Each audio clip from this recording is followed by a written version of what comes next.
All right, welcome in. Happy Saturday. It's last call here, people, as we've got loaded slates in Major League Baseball. Loaded card in my neck of the woods for the UFC 314 here tonight, not to mention the 89th running of the Masters. No, I'm kidding. That's the Kentucky Derby. We're going to be talking the Masters, though, with our good friend Sean Alvarez. We've got Brian Leonard coming up, going to talk all sorts of Major League Baseball. Want to send a shout out to those of you guys hanging out in the chat rooms here today. I do have a big favor to ask of those of you guys joining us here on this Saturday in just a couple of minutes. I'll get to that, but we got plenty of stuff going on here today, plenty of tickets to cash, so we're going to dive in the best way we know how. And that's with our main man, VR. Gianni the Greek in the house, ready to go. I mean, damn, Yanni, I can walk across to the building for UFC 314, man. Getting ready. They are pumped down here in Miami. It's about time they're excited for something here. Yeah, that's a huge card. I mean, usually the Miami card, every year they look to stack it. And, you know, once in a while you'll get a fight that falls out or a guy that gets injured. Not this year, man. This one is really, really stacked and it's getting a ton of attention and, more importantly, a ton of betting action already. Usually you don't get a lot of UFC money. You get it early when the lines first come out. You see a lot of sharp bettors, a lot of MMA specialists that look to take advantage of it. The limits are low, but you see big line moves because of it. And then it doesn't come in until fight day. But all week, this card has been getting bet, even by recreational bettors. And I think they're going to get a ton more volume today. March Madness is gone. It's over. Now all we have is, you know, Major League Baseball, and there's not even NBA. Like, everybody's awaiting more or less the playoffs. Hockey's getting real low volume from what I've seen. Even baseball. In fact, we've only bet so far for baseball, 2 sides, 2 totals. Hasn't even gotten a lot of sharp action so far today. A little hockey. Not surprising. It is towards that end of the season, looking to take advantage of some of the must-win situations, and the narrative is what they're looking to take advantage of. But it seems like today is all about UFC 314 card, and I'm excited about it too. This is a good card. I agree. I think it's a great card, great names, excitement down here. Guys looking very forward to this, but you know, we got 15 games in Major League Baseball set up here today. You mentioned the volume's a little low this time of year, but we all know how that works out. It usually happens in the month of April with baseball. It's a little slow because we all know the NBA and the NHL Stanley Cup playoffs are just around the corner. But are you seeing any early action today with this slate of games here, VR, in Major League Baseball, since there's no NBA games? Yeah, exactly. And that's why baseball is going to get most of the, you know, action that it wouldn't usually get. You're right. The first week, opening day, and those first few series get a lot of attention. And then people kind of back off, especially if the favorites don't do well early on and people don't do great betting them. They kind of back off and wait for the playoffs. But here's what we got going on. So far, this is what we got down on. Last night, we bet the Phillies at minus 140 and 145, 140, 145. Then this morning again at 150, 155. Now, you want to be careful, make sure this game doesn't get scalped because of that. There's a lot of scalps, especially on a day like this where you don't have the money spread out amongst NBA as well, because the Phillies are one of the most one-sided bet public games as well. They're getting, like, I'm looking in the back end, they got over 90% of not just the tickets, but the money as well. So if this line keeps going, they're going to set themselves up with a beautiful scalp. If you laid minus 140, 145, and now you could get plus 145, 150, they're going to do that all the time. So keep your eye out on that. We also bet over 905. That was this morning, over 8.5 on Pittsburgh, Cincinnati. As soon as it went to 9, everyone backed off. Remember, those are one of those key numbers that we look to take advantage of. Same thing with Minnesota, 914. Minnesota got bet at minus 110, minus 115, and minus 120 again this morning. And then last night we bet the over 8.5 at even money and minus 120. And when it got to 9 at plus money, we took a little of that this morning. That doesn't usually happen. Usually the overnights, they're taking advantage. I'll keep saying it like a broken record. They're taking advantage of the 7, the 9, and the 11, trying to get on the right side of those. And then they usually don't follow through. But this is one of those spots where at plus money, they think it's a coin flip at worst for it to go over 9. And Minnesota is one of those teams to look out for because they started out so bad that bettors started fading them. And I rest assured, I'm telling you now, when this season's over, they will win their division. Like there are in that, when it comes to that division, they're as stacked as it comes. It's going to come down to them in Detroit. And my bet, I'll lay minus 150 right now, that because I think they win it 2 out of 3 times. So I'll have a nice edge laying 150 that Minnesota ends up ahead of Detroit when all the dust settles. And I talked about it on WagerTalk today, talked about it in my steam room yesterday, and I'll talk about it again today. Look to take advantage of the regression and progression that we have time for it to happen in baseball.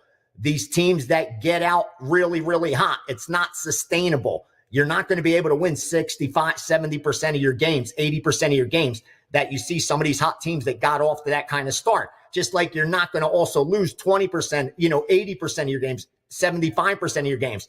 The best team in baseball is going to be the LA Dodgers as far as record goes. They're going to win 60% of their games, maybe 61% if they have have some good luck and don't get, injured. The pitching staff stays healthy. Every other division is going to be won by a team that wins between 57, 58, 59% of their games. That's what happens in baseball. You can go back to last year, go back to the year before that, the year before that, the year before that, and the year before that. And you will see that the teams that win the division barely win 6 out of 10 games, barely win 60% of their games. So look for those teams. Don't be afraid to fade the good teams. Now, the Dodgers, they're off and running hot. Again, you may not want to stay in front of them. But every other team, I'm telling you, is not going to win 60% of their games. So any team that's out there having won 70, 75, 80% of their games, look for spots to bet against them. Doesn't mean it's going to happen today or this week or even this month, but they will regress. That is a certainty, just like those teams that, maybe at 20% right now, that's not going to happen. Last year, Miami may have won 35% of their games. You'll get like those bottom dwellers, those 1 or 2 teams that just have a horrific season that win about 35% of their games.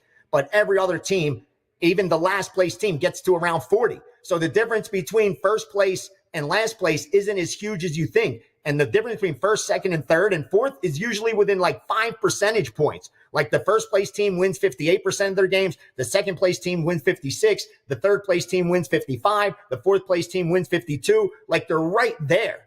It happens every single year in baseball. And that's why sharp bettors live for it, because most of the teams end up being overvalued. And yet recreational bettors just want to bet favorites. And I'll rattle them off real quickly. Here's where all the money's going today. They're betting the Phillies early this morning, and they're tying them into everything. They're betting Arizona, a minus 170 favorite against Milwaukee. They're betting the Dodgers. They're betting them every day. They're putting them in parlays every single day. They're betting them run line every single day. They're betting them on the money line every single day.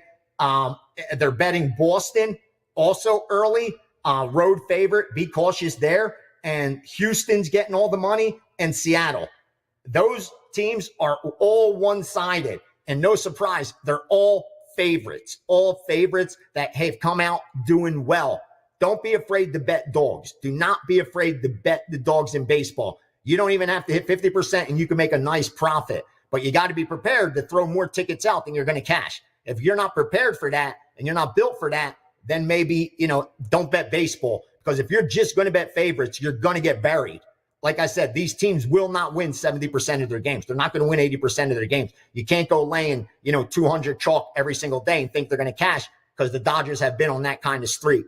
It's unsustainable, and most end up getting in trouble because all they do is parlay those favorites. They put in 4 or 5 team parlays, and there's always going to be that 1 or 2 dogs that get in there and win the game. So don't be afraid to bet the dogs, and don't be afraid to bet those bad teams, those ones that have come out of the gate that look horrific. Because again, no team's going to end up only winning 25% of their games. It just doesn't happen in Major League Baseball. It's a long, long season. They play 162 games. They play for months. They'll be playing until the fall gets here, through the summer. And to stay motivated every single day is almost impossible. So you may have a first place team, but they just don't feel like playing that series. You know what I mean? For whatever reason. So do not be afraid to fade the best teams. Do not be afraid to bet the good teams, and look to bet dogs instead of just looking to bet favorites, and you'll make some money betting baseball. Yeah, you know what it is? I'm so glad you said that too, Gianni. We have, do you ever see or any sort of money pre-flop on series prices? Because You're right. You may not want to take, you don't want to spend all day at $2 favorites here because you understand that, yeah, the dogs are going to cash tickets. You got to pick your spots. But any value, do you see any sort of handle coming in on series prices during the week here in Major League Baseball? No, that's a great question. And I don't. People don't attack the series a lot. And even the betting syndicates, it's rare. I mean, like maybe like 5 series a month is what I'll see in the back ends. Like, and again, they're playing every single day. So that's like, maybe 10% of the time are they ever betting the series. And I think it's a good way to attack it. I really do. And not enough bettors really do take advantage of it. They'll bet the no run or run first inning. That gets a ton of money because it's over within the first 15, 20 minutes. So they know whether they're going to cash their ticket or trash their ticket. So that's one of the most popular bets where before the prop game became so big, it would be like they would bet a lot on the runs, hits, errors. You know what I mean? Yep. Like over runs, hits, and errors, under runs, hits, and errors. Now, though, the run first inning or no run first inning seems to be the prop bet of the year. That's what everybody's looking to bet. And again, you get your results really quickly. And I think that's why they like to do it. And I even see a lot of the betting syndicates. That's a way for them to get more money down. Got to remember, limits are low. It's hard to get a lot of money down in baseball. You could walk into any casino on a Sunday afternoon in November and bet 100 dimes, pull out 100 dimes in cash from a paper bag, and they're going to take it on an NFL game. They're not even going to ask you a question. The most they're going to do is ask for your social security number because you're betting over $10,000 in cash. They got to fill out a CTR. Otherwise, they're not even going to flinch. But go try to bet 10 dimes on a Major League Baseball total, and you're going to have to get verification for 15 different managers behind you. They're not going to want to take it because the volume just isn't there to offset the risk. So you don't get that happening. So what a lot of the times what I'm seeing that at least the betting syndicates have been doing is they get more creative and they bet what we call the derivatives. And that means if they want to bet a game over, let's say they go over 8.5, but now it's 9. A lot of the value's been extracted. 9's, one of the most important numbers. So they back off there. And what they'll do is now they'll bet the first 5 over. Now they'll bet run in first inning. Now they'll bet the over in run, hits, and errors, meaning that the probability that those things happen are a lot greater if the game goes over. Like if there's going to be 9 runs or more scored, then probably a higher probability that the over also comes in on run, hits, and errors. That there is going to be a run in the first inning. Like that's a way that they're using to get a lot more money down because it is one of those sports where there's a ton of value because you have a huge sample size. Again, we've already had an NFL season. And how many weeks are we in baseball? By the midsummer, by the time the All-Star break gets here, they have such a huge sample size of data that you can start to trust the law of big numbers. Like I said, regression and progression happens, but it doesn't always happen in sports with small schedules. Like in the NFL, we talk about it every year. Oh, this team's 10-2, but on paper, they're really an 8-win team. So you're expecting them to regress, but there's only a couple games left. That may never happen. Same thing with college football. They play 11 games, 12 games maybe. So if a team comes out and they're 10-0, and you're like, but on paper, they're not even a 500 team. They should be fading. There's not enough time for them to fade. But in baseball, there is. That's why I said, go back and look at the standings. Every team regresses and progresses towards the mean. You have the math working in your favor because you have the law of big numbers. They're playing 162 games, and it's like flipping a coin.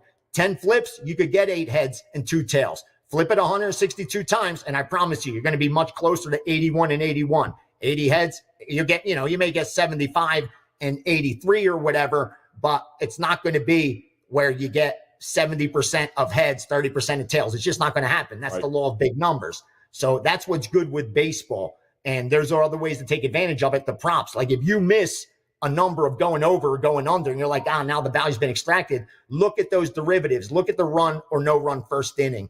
Look at the run, hits, errors over. Look at the first 5.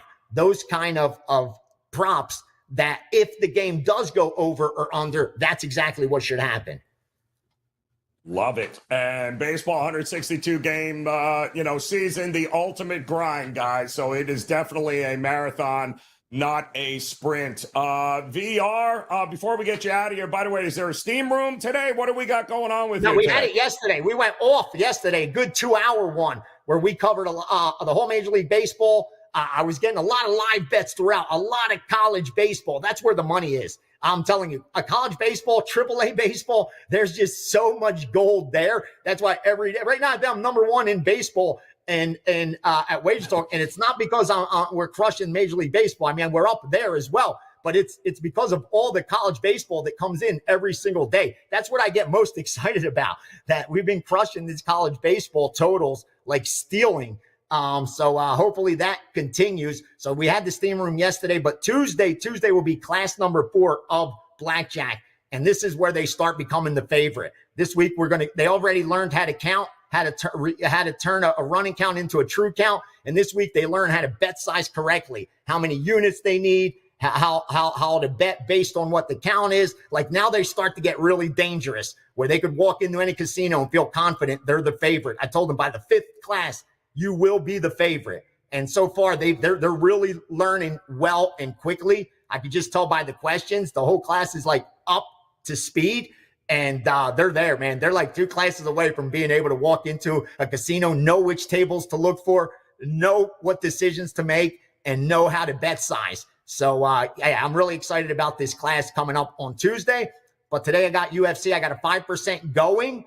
72% over the last 365 days on those. I've only released 22 of them, up over 45 units, over 40% ROI, and I love this 5% going today. I've been very selective with those in MMA, but I fired another one. And of course, I'm going to be looking at the baseball as well, because this will be one of those days where the saturated money comes in from recreational bettors because they don't have the NBA betting market, and they're not really interested too much in hockey until the playoffs come. Because of that, you'll get some value more in Major League Baseball today than you probably did over the last couple of days or weeks.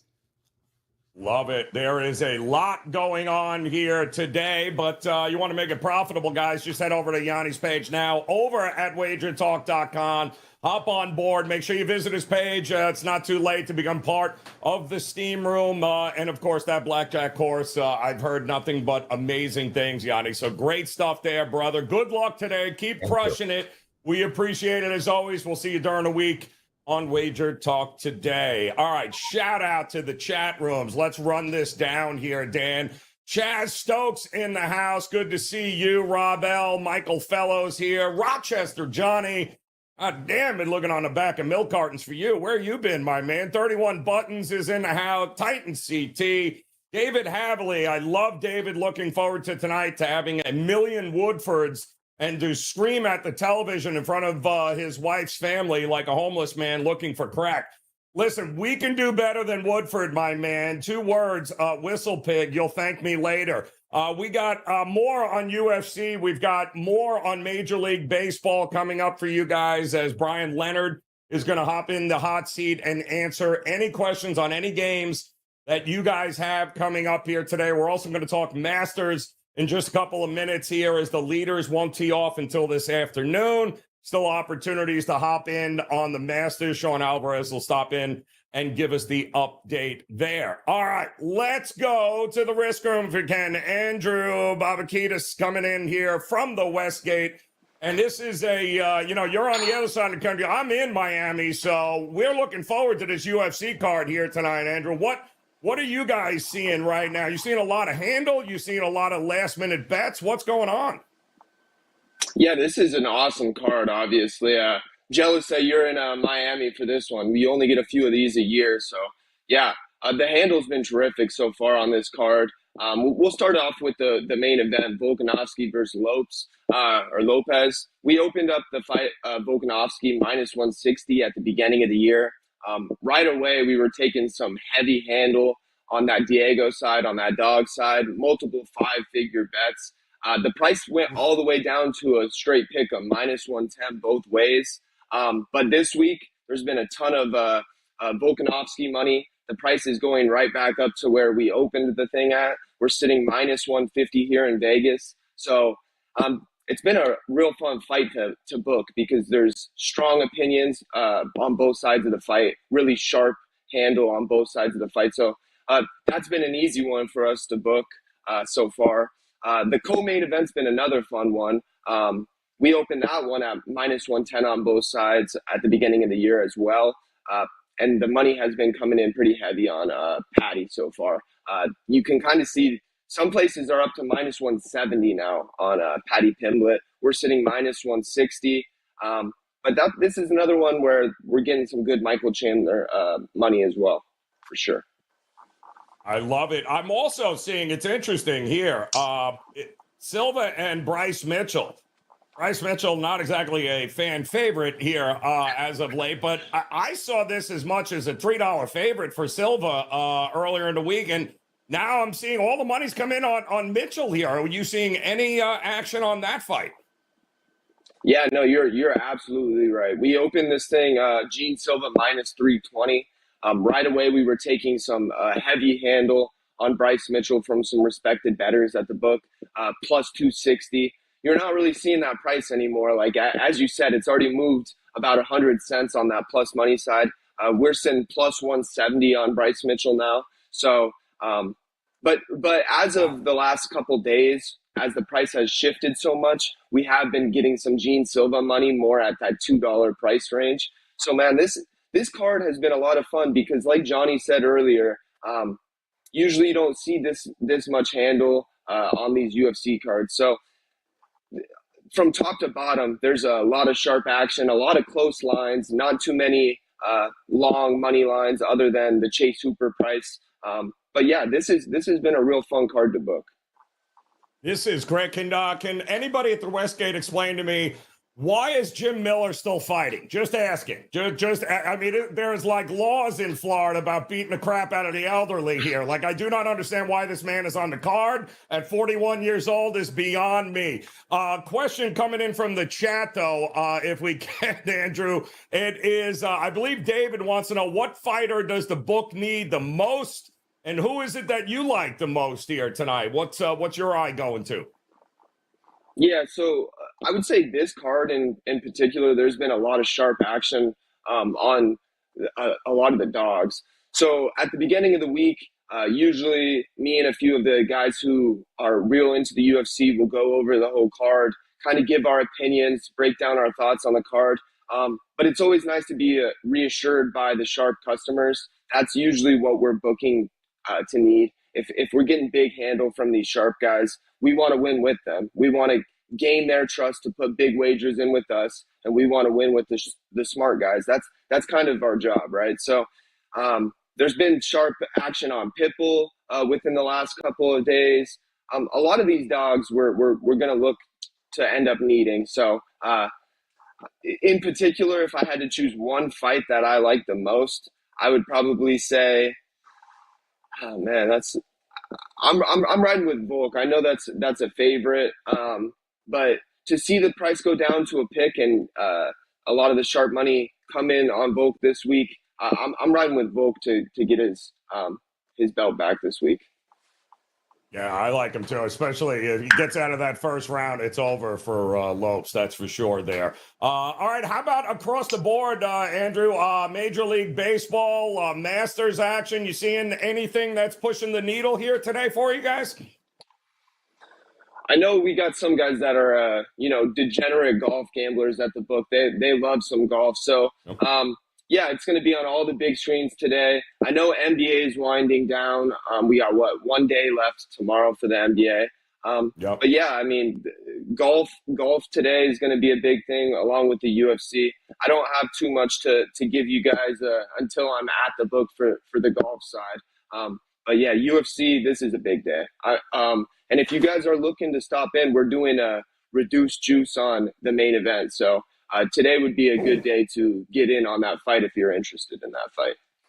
Love it. Andrew, always a pleasure, brother. We appreciate the knowledge as always. We'll talk to you again next week here on Last Call. And I'm pretty sure he just called golf bettors degenerates, but that's all right. We'll have to rewind the tape there. All right, guys. Well, I mean, he's not half wrong. Look at who our next guest is here. Sean Alvarez in the house. So, and I can assure you, Sean's got a few golf bets rolling here this week in the Masters. And Sean, can you believe it? I just got message, and this is where we need you guys in the chat room to do a couple of things for us. We don't ask a lot here, but I'm going to ask this of you guys, and I need your help. We are just about 500 subscribers away from 200,000. So if you guys have not done so already, and if you have, we certainly appreciate it. But then, of course, tell your friends, tell your family, your coworkers. I need 500 subs here by the end of the weekend. Would be absolutely fantastic. And then we all throw a party and we celebrate, and Sean bartends. So that's not an event you're going to want to miss at all. I'm telling you that right now. So please hit that subscribe and like button if you haven't done so already. We certainly appreciate you guys across the board hanging out with us each and every Saturday, and all during the week for that matter, at WagerTalk.com. You guys rock. All right, don't forget, drop your Major League Baseball questions in. Brian Leonard coming up. He'll run down the card for you, answer as many questions as he can. And of course, yes, David, keep an eye out for Whistle. You can thank me next week, David. Just come on back next week, and let's see how WhistlePid worked over Woodford there. Talk to me here, Sean. We have got quite the leaderboard going on here at the Masters, do we not? These are some big names, some chalky-ass names, but some big names nonetheless here. Justin Rose still up at the top. DeChambeau, lurking. You got Scotty just a couple of strokes back, and Rory. And do we take Rory today? What was he, 3-1, I think, somewhere along those lines this morning? If you haven't bet him, is now the time to bet him if you're going to get him at all? I mean, I think that really kind of goes to, what you're exposed to, what not, and, what your exposure is lying with what the leaderboard looks like. And I thought you hit the nail on the head. We don't see a lot of leaderboards that look like this at the Masters. We usually kind of get a couple no-name guys that are, throwing their hat in the mix. But yeah, we're stacked up top. And, if Rory can just kind of figure out his way off the tee, he's got some of the best approach numbers as far as strokes gained against this field. And, those are really correlated stats to winning at the Masters. And, we talk about Justin Rose. He's averaging almost 4 strokes gained putting against the field. And Augusta National is not somewhere that can be really sustained. And if you're not hitting the ball close, you're really just crossing your fingers and hoping for a 2-putt. So I really kind of hope or think that Justin Rose kind of comes back to the field like we saw yesterday with a 1-under round. So I do think that there's some value to be had on this betting board, even if you get a little away from the big names up top on the leaderboard. Yeah, and listen, there's so much golf left to go as we get ready. I mean, I think the leader is right. Don't tee off till after 2:00 Eastern time here today. So there are still a ton of matchup bets and those types of things that are available in those markets on the Masters. And it's ultimately going to come down to, in most people's mind, and I saw Rory at plus money against Scheffler here today.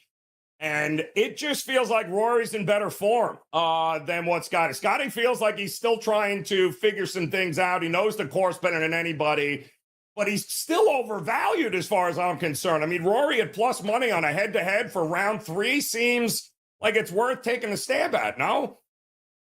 Yeah, I mean, not only that, but I mean, how lucky can Scotty get? He hits the ball 20 feet over the green on 12. It completely disappears, and it came out fast enough to where it almost looked like somebody was in there and threw it out. And instead of making bogey or double, he chips in for birdie. So, we're really looking at a 3-shot swing. He should really be, 2 under. And then he snap hooks his drive on 18. Joe and I, we know about the snap hooks off the tee, but, yes. He gets lucky there, winds up getting a stance, can chip out and, catches a little bit of a break there. So luck's definitely on Scotty's side. And, like I said, the way Rory's hitting the ball, all he really has to do is figure it out off the tee. And, Augusta, while there is some tight fairways, for the most part, you don't have to be that accurate off the tee. It's really the second and third shot into the greens that you have to kind of lean on. And there are big numbers out there. We saw Brooks Koepka, sitting comfortable under the cut line at even par, 2 off or 2 under the cut, and goes bogey quad to miss the cut by 5. So we're talking about a major champion winner that, makes an 8 on 18. So there's big numbers out there. You really kind of have to be dialed in on your wedge game. And yeah, I mean, Rory's at the top of the list. not only in round 1 and round 2, but he's been doing it kind of going into the Masters. So I definitely like plus money on Rory. It's a hold your nose. Hopefully Scotty doesn't go low, but the way Rory's playing, I do like the value there. Yeah, I'm with you there. I mean, listen, on the first round, I mean, Scheffler made about 300 feet worth of putts. I mean, come on, that's coming back to bite him here. All right, so we got the Masters here today for you here, and you knew this was coming by David Fink here. And by the way, we were just talking about this. Get ready, Marco D'Angelo, myself, Sean Alvarez. We will, of course, be doing our annual Kentucky Derby preview. That's coming up here in a couple of weeks. But did you have any early leans, Sean, that you were looking at in the Derby? Any names you want to throw out here for folks in the future market? Yeah, I mean, as far as the future market goes, today is the last Derby prep. So we should have the exact field, odds, obviously not the starting gate, but we can kind of dive into the PPs a little bit and see kind of where the pace lies. Because if you watch the Derby in recent years, they've been cooking up front. So you don't necessarily want somebody that's, going to lean on that where, that's kind of the likes of Rodriguez or Citizen Bull, two Bob Baffert trainers that I really do think are going to kind of cook up on the front end. I don't think he's being overlooked, but I really liked what Journalism did. It's going to be a little bit more of a shorter price on this horse, being the third highest in the Derby prices. But I do like the way that this horse can come off the pace. And with a 20-horse field and some of these horses having really quick footing out of the gate, I'm really looking more on somebody that's going to be a middle ground, or not necessarily a deep closer, but somebody that can come from off the pace. And Journalism ran a great race last time out.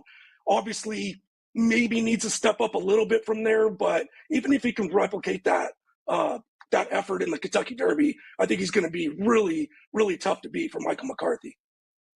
Oh, I love it. Yes, and Bob Baffert is apparently allowed back in the state of Kentucky this year, so this should be very interesting. He's getting ready to go in scorched earth there, Sean Alvarez. What is up at your page at WagerTalk.com here today? You still got some master stuff? You got Major League Baseball rolling today as well? Yeah, so like I said, it's the last day for Kentucky Derby prep. So there's an 11-race card at Keeneland, 2 graded stakes races, including the Grade 1 Jenny Wiley going 1 mile and the 16th on the Keeneland turf course. So that's up on my page. First post is 10 a.m. I'll be working on the scratches as soon as I get out of here, and I will have a baseball package up very shortly after that. So go over to my page, wt.buzz/SA. Go, dive in on some horse racing and some baseball with me. Love it. It is ultimately the degenerate's paradise. That's what we like to call ourselves here. Sean, we love you, brother. We'll see you again, of course, next week here on Last Call as we get a little bit closer to Derby Day. Shout out to you guys hanging out with us. Titan CT again. Good to see you. Charles Donald wants to know about college baseball. Hang in there, Charles. Christopher Kozo, hang in there. We'll get some of those for you. But we want to dive into Major League Baseball. But again, first, want to ask you guys, hit that like button and the subscribe. 500 subscribers away from 200K, guys. It would mean a lot if you go ahead, hit that subscribe button if you haven't done so already. Shout out to those of you guys joining us on Instagram as well as TikTok and X. Make sure you hit that follow button. Become part of the WagerTalk TV family. All right, 15 games in Major League Baseball here today. Let's get at it as we welcome in our good friend Brian Leonard in the house, ready to roll here on a huge card today here. Brian starts, I believe, a little after 2 o'clock Eastern time. We got a couple of games lined up. The Twins in Detroit will kick it off. St. Louis and Philly, I think, are the 2 early games. Minnesota, could you suck any more? I mean, honestly, could you be any worse that you lost that game 7-6 last night? Unbelievable. But some of these early games here today, any one of them, anyone tickle your fancy here, Bri? Well, I was on the show the entire time, so I heard Gianni talk about the Philadelphia Phillies. Sanchez is on the mound, and he's been a guy going all the way back to spring training. He's made some changes in the since last year. He has been unhittable.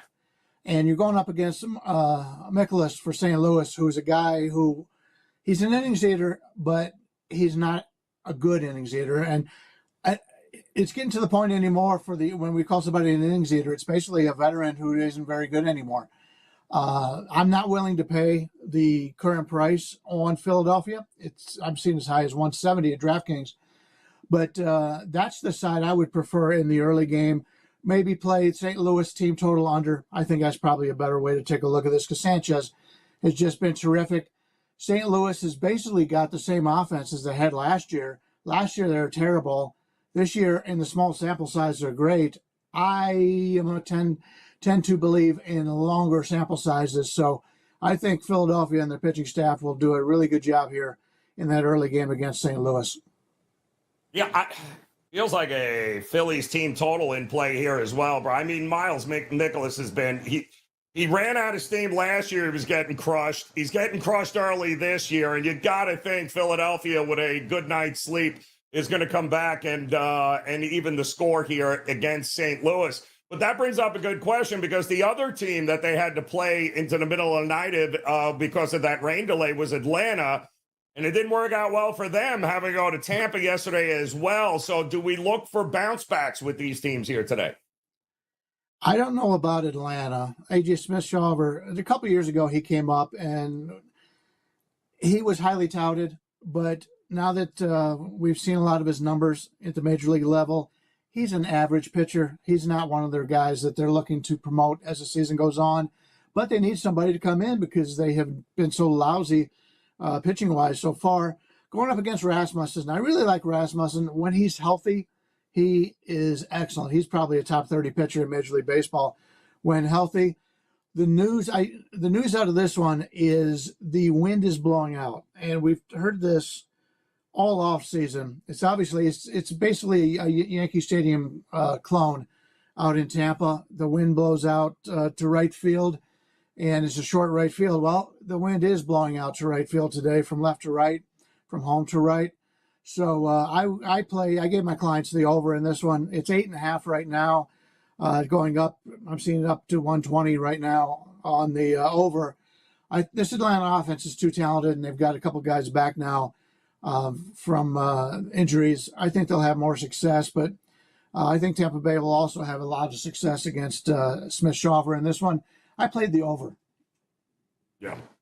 If it ain't broke, don't fix it. And listen, I don't think we know who's pitching for the Athletics tonight, but Peterson on the mound for the Mets. I saw it open at 9.5. I think it's still there, depending on who comes in there, Brian. But there are a couple of ballparks that it's such a unique situation this season, is it not? How do we not just keep looking at overs? If it ain't broke, don't fix it. The market hasn't adjusted. Another over last night with the Mets and A's. Yeah, I saw that. I saw one place or two places that touched 10 in the last couple of days on these Oakland games, and they opened up around 8 coming into the season. That was just bad numbers. I don't know why the lines makers did not see that coming, as everybody we have talked to said that this was going to be a hitter's ballpark. So there has been some overs there, and they're doing it. The A's are doing it without Rooker having a good start to the season. He's their big power guy. Yep. So that's something to be concerned about when you're looking to bet the unders. Peterson's done a good job. I was totally against Peterson just a few years ago. I didn't think he had anything. He's made some adjustments. He's gotten to be a better pitcher, and he could be trusted now. But I liked the Mets yesterday. That was one of my plays for my clients. But until we know who the A's are going to throw, it's kind of tough to do. But really, who do the A's have that they can throw in this game that is any better than any other? Yesterday they had Sears on the mound. They just have a poor starting rotation overall. Bidos has some success, and he's the guy that they think is going to do a little bit better. But the A's are not known for their starting pitching. And so if you're looking to run trends, I mean, over the 9, I even seen a 9 minus 14 at Pinnacle. So it's even a better number.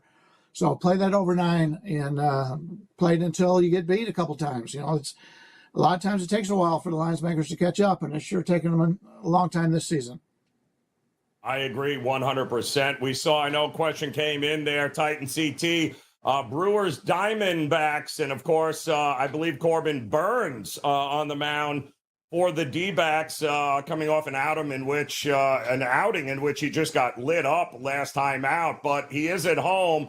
Arizona got blanked by the Brewers last night, 7-0, only managed 4 hits. What do we do? Do we trust Burns in an Arizona uniform at home against this Brewers team, or what do you think?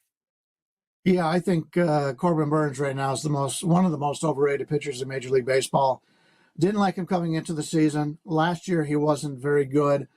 That's one of the reasons why Baltimore didn't go out to try to keep him, and they didn't bring anybody in. So that was the Orioles' mistake in that part. But I think they saw something in Burns that I saw. He's not as dominant as he was in the past.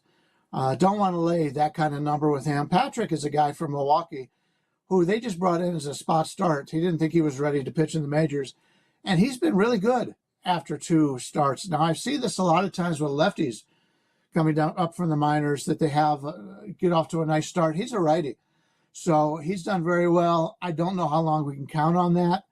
Arizona's got that great offense, but I don't want Burns. It opened 8.5 to the 20. Now we're seeing 9s. If I had to play this game, I would expect this to be a higher scoring game. You can get plus money or pretty close to it playing over 9 in this game, and that's probably the way I would take a look at it. A way to fade Burns and also kind of fade Patrick after his first 2 starts, which are much better than what we expected. Like it. All right, last night here coming in, Jack Falk pointing out the fact that the White Sox beat the living snot out of the Red Sox last night. Boy, that was a little unexpected, or maybe it shouldn't have been there. But what about today? Is it first 5 at this point here with them? And I believe that it's Fitz versus Martin Perez there for the White Sox. I'm still seeing 7.5, about $1.50 there for Boston. What are you thinking here, Brian? Well, you talked about the first 5. The only time I want to play a first 5 on a bad team is if they've got a pitching advantage. And Martin Perez, we've seen him for, decades? I mean, he seems to be around forever. We know what he is. He's gotten off to a really good start this year. But from what I've been able to read, he hasn't really done anything different. It isn't like he's made some pitch changes or anything. He's just pitched well and been a little bit fortunate doing it. So I don't know if I want to play the White Sox with him on the mound. Fitz was the guy coming into the season. Last year, he didn't show very well, and he wasn't considered one of Boston's future pitchers. But he did some changes in the offseason. His fastball is about 3 miles an hour faster than it had been in the past. In spring training, he really lit it up. I really liked him. It hasn't turned out that way in the pros so far. In the regular season, he hasn't been that well. But against this White Sox batting order, which is gone without their best player the last couple of days, their only good hitter on the entire team, this is not a White Sox team I'm looking to score some runs against, or score runs with. So I prefer Boston in this one. And you mentioned first half compared to the full game. Usually you got your bad teams, your Colorados, your White Sox, your Miamis. They can't afford to have very good bullpens, and Chicago doesn't. They decided they were going to bring Clevenger in as a closer. That experiment blew up in the first couple of weeks of the season already. Don't want the White Sox here. If I'm going to play Boston, I play them for the entire game. The Boston bullpen is much better than Chicago's is. Loaded Slate here today, Brian. Are you locked in with Major League Baseball? What kind of plays, what can folks get over at your page today at WagerTalk.com? Not to mention, pretty loaded slate in the NHL as well. Yeah, I'm probably passing in the NHL from now through the end of the regular season. It's just too many guys that are being rested. You're seeing it as the day goes on. I don't want to be invested in hockey until really the last hour before the game. If you're going to play hockey, just wait, see who's going to be in the lineup. And that's something that I take a look at. Baseball, I've got 3 plays up for clients right now. I gave you one of them. That's the Atlanta-Tampa Bay over. And because I knew I was going to be on the show today, I got a special discount. We've got all 3 of our plays for only $19. That's a pretty good investment. And I've been number 1 in not only the NHL, but number 1 in Major League Baseball in the history of WagerTalk in net profit. So we've got 3 plays out there for Major League Baseball. Nothing in hockey today. And, of course, there's no NBA, but I probably won't have anything tomorrow either, as we await a really profitable area, and that's the playoffs. NHL and the NBA playoffs are the way to make money, and we're getting excited for that. Oh, I love it. All right, Brian, $19, guys. The opportunity to grab all three of those plays at Brian Leonard's page now. Take advantage of it, and also the opportunity to add just about 33% more plays to anything in your card here. Pick your favorite handicapper any day, all daily picks, including 5%. You basically buy 7, you get 10. You buy 30, you get 40. You see how this works? And 33% more. Flex Picks is back. You got to love it. Grab your favorite handicapper and head over to WagerTalk.com right now. Throw it in the cart and check it out. All right. Brian, we appreciate it as always. Want to thank VR for hanging out with us again here today. Of course, Andrew Babakitis there at the Westgate laying it down with the UFC here tonight. And Sean Alvarez laying it out there. Great stuff coming up with the Kentucky Derby. In fact, make sure you visit all of these guys at WagerTalk.com. More importantly, we're 500 subs away from 200K. Do the thing with the buttons. You guys know how this works, right? Just hit it, subscribe, hit the like button. You're good to go. Get ready, of course. Glad to hear that Kelly, in fact, got the red eye and landed at about 4:30 a.m. Eastern time today. So she is absolutely passed out. I'm pretty sure of that, but she'll be back next week before she gives way, I believe, to Ariel Epstein coming in. She'll sit in this chair on Saturdays, guys, and carry you through the Major League Baseball season. It's been a pleasure. Good to see you guys. As always, cash those damn tickets, and we'll see you again next week for another edition of Last Call. Good luck.